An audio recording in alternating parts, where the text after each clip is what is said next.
Vamos falar agora sobre a 13ª mensalidade cobrada pelos condomínios. E quem fala sobre este assunto é o Dr. Kênio de Souza Pereira, presidente da Comissão de Direito Imobiliário da OAB de Minas, representante em Minas Gerais da Associação Brasileira de Advogados do Mercado Imobiliário. Dr. Kênio, seja bem-vindo à Rádio Justiça. Bom dia. Bom dia, Pedro. Bom dia, ouvintes. Tudo bem? Tudo ótimo. Agradeço mais uma vez a gentileza em estar aqui ao nosso lado nesse ano de 2015, como nos últimos anos sempre esteve aqui na Rádio Justiça, Dr. Kênio, e hoje para falar sobre a 13ª mensalidade. Há administradoras que alegam esse direito de cobrar do edifício essa 13ª mensalidade, Dr. Kênio?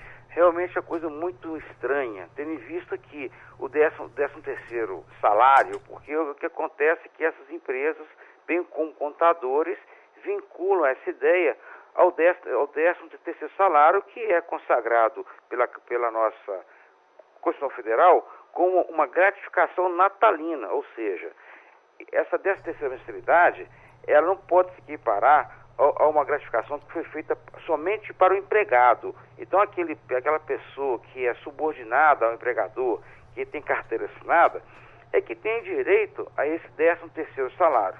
No caso de empresas, o que acontece? A lei autoriza a liberdade de contratar, mas essa contratação tem que ser feita de maneira tal que o condomínio tenha ciência que ele tem a liberdade de aceitar isso ou não, e não usar de um artifício, como aconteceu outro dia, de uma empresa fundamentar a cobrança, alegando que o Conselho Regional de Contabilidade determinou a cobrança dessa 13ª mensalidade. Liguei para o Conselho Regional e eles falaram que não existe isso para contador. O contador não tem direito a 13º porque ele é autônomo. Mas, logicamente, se houver uma combinação prévia, houver uma disposição de quem recebe o serviço pagar mais, é um direito dele. Mas o ponto básico, alerta aos ouvintes, que a 13ª mensalidade, isso não pode ser confundido com o 13º salário, o qual é devido apenas para empregados. Agora, por ser devido aos empregados, as administradoras elas podem acabar cobrando isso dos condomínios, até para pagar o próprio 13º dos empregados, doutor Kênio? Isso não teria sentido, mas realmente a sua colocação, Pedro, é a justificativa que essas empresas utilizam. Agora eu falo o seguinte para os ouvintes: toda empresa tem empregados, a Rádio Justiça, imobiliária, banco, todo mundo tem empregados. Então as empresas que prestam serviço têm empregados, e todas essas empresas pagam 13º para os seus empregados, o que é legal e justo. Agora, um ponto básico: imagina que qualquer empresa que presta serviço for cobrar uma 13ª mensalidade para o seu cliente, do seu cliente, isso vai gerar uma moda no Brasil e vai ter uma distorção do princípio previsto na Carta Magna, porque a lei que regulamenta o 13º, ela é uma lei de 62 e que colocou bem claro o seguinte, que a cada 12 meses, no mês de dezembro, há uma gratificação natalina para o empregado.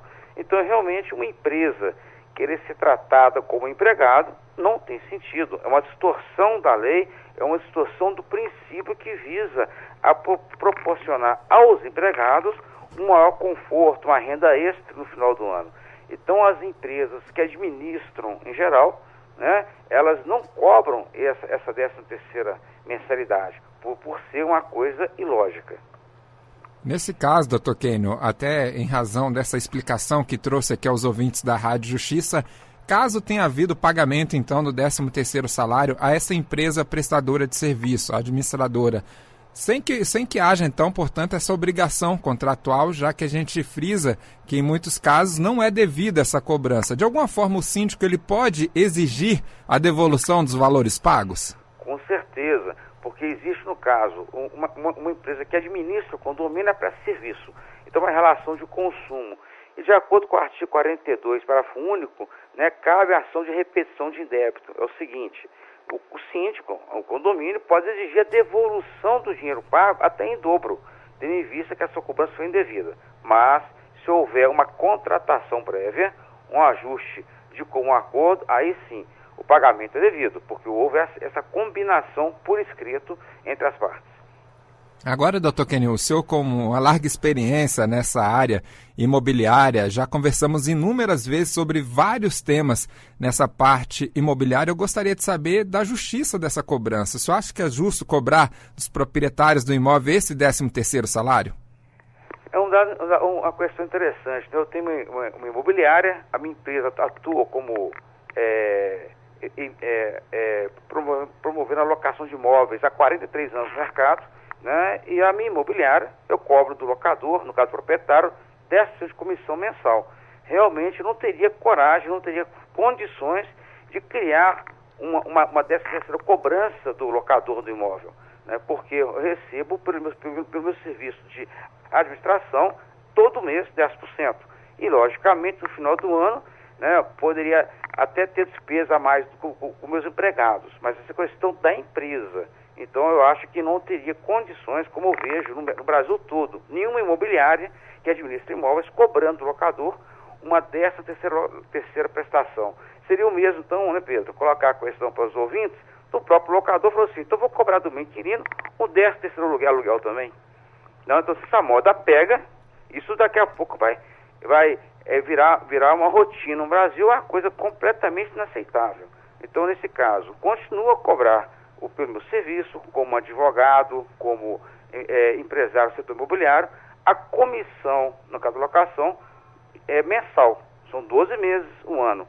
E, logicamente, essa 13ª mensalidade, eu entendo que seria uma postura completamente ilógica e sem fundamento. Se é um direito, digamos, uma vantagem do trabalhador ter esse 13º, porque ele trabalha 12 meses e ainda tem um 13º sendo pago.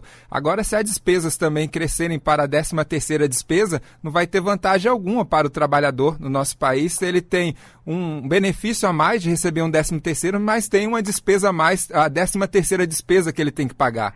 E daqui a pouquinho, né, teremos também o 14º salário, 15º, aí pois vai, né? Exatamente. Como acontece alguns setores políticos, né? Então eu entendo que nessa questão realmente deve imperar o bom senso, a boa-fé. Logicamente que quando eu contrato uma empresa para administrar o condomínio, quando eu contrato o contador, eu tenho liberdade de negociar.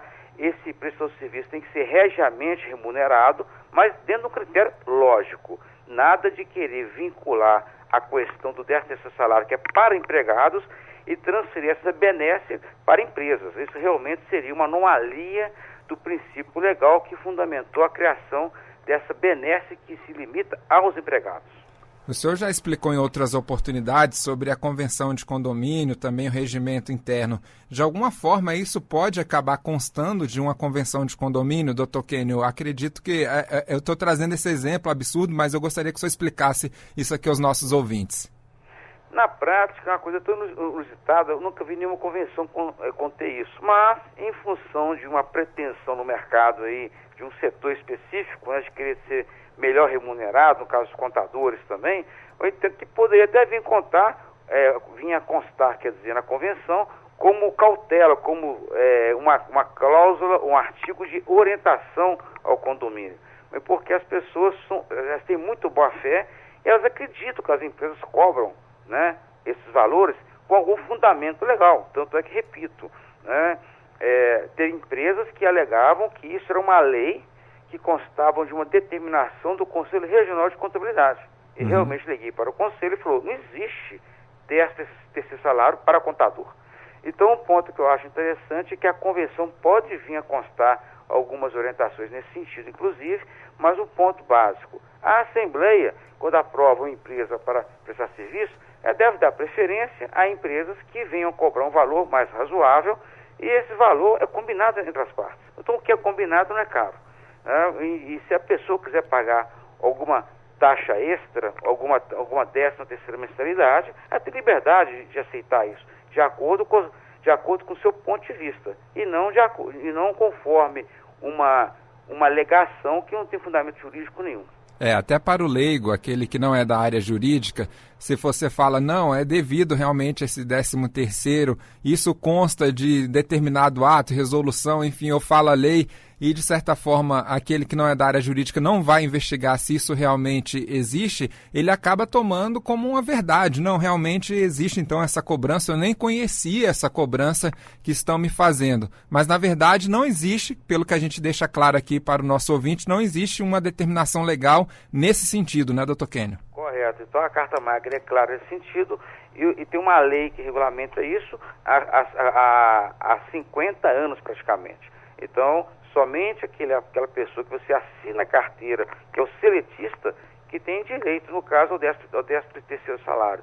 E outro fato que eu acho interessante também, que as empresas que administram condomínio, né, elas prestam serviços relevantes. Inclusive, o meu condomínio, eu faço questão de contratar uma empresa, que eu não tenho tempo de analisar tantos documentos, tantos procedimentos, mas um fato que eu acho interessante é que essas empresas, às vezes, se arvoram a prestar consultoria jurídica em geral, o que é um grande equívoco. As empresas que administram o condomínio, elas são especializadas em questões administrativas e contábeis. Logicamente que, em função dos condomínios, é normal ter um advogado muito bom na área trabalhista. Um advogado porque essa questão de porteiros, faxineiro, zeladores, isso é uma constante no condomínio.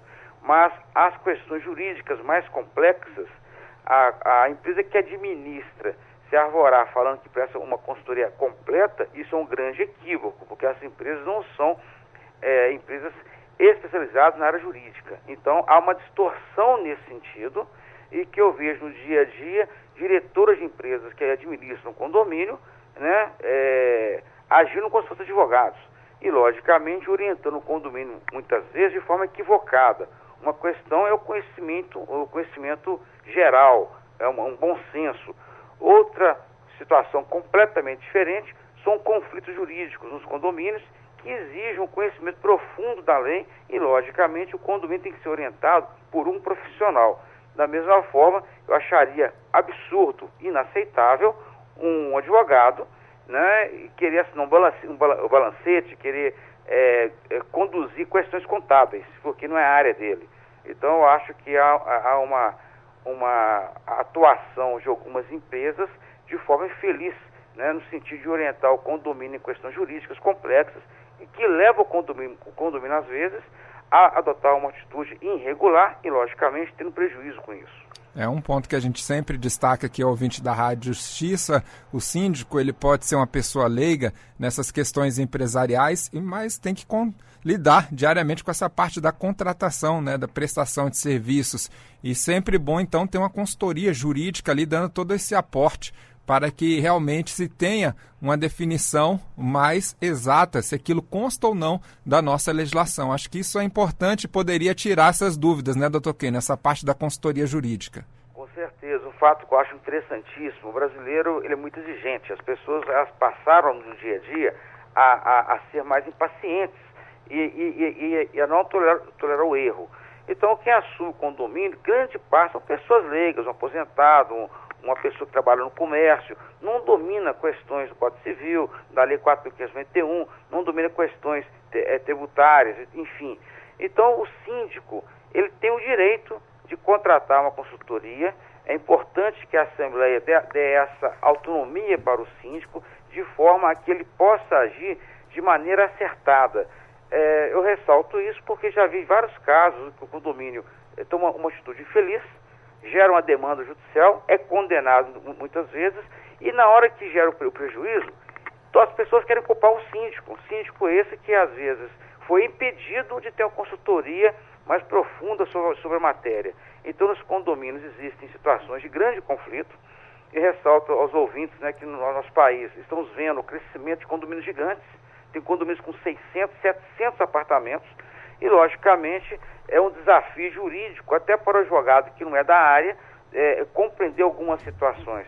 Então, cabe realmente o síndico o direito de buscar uma consultoria jurídica, uma consultoria contábil, até de engenharia. Então, tem obras em condomínio que os condôminos acham que o síndico ele é um super-homem, ele tem que entender de engenharia, de arquitetura, de direito, de contabilidade. Isso realmente é inaceitável. Então, o síndico tem que ser apoiado, ele tem que criar uma situação para que ele possa vir a deliberar de maneira acertada, até para evitar que o seu patrimônio corra risco.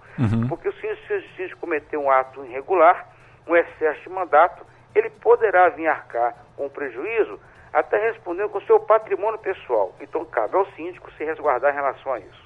Tá ótimo. Dr. Kênio de Souza Pereira, presidente da Comissão de Direito Imobiliário do AB de Minas, representante em Minas da Associação Brasileira de Advogados do Mercado Imobiliário. Dr. Kênio, mais uma vez, muito obrigado pela participação e pelas informações trazidas aos nossos ouvintes. Por nada, foi um grande prazer. Até semana que vem. Até a próxima semana, são 9h58. Nosso programa já está no final. A produção e edição é de Camila Rodrigues, trabalhos técnicos de Vidigal Barbosa, coordenação de jornalismo de Arthur Filho, Secretaria de Comunicação Social, Supremo Tribunal Federal. Você fica agora com o programa CNJ no Ar, na apresentação de Bárbara Michelini, e a gente se encontra no Revista Justiça amanhã, às 8 horas. Um abraço e até lá.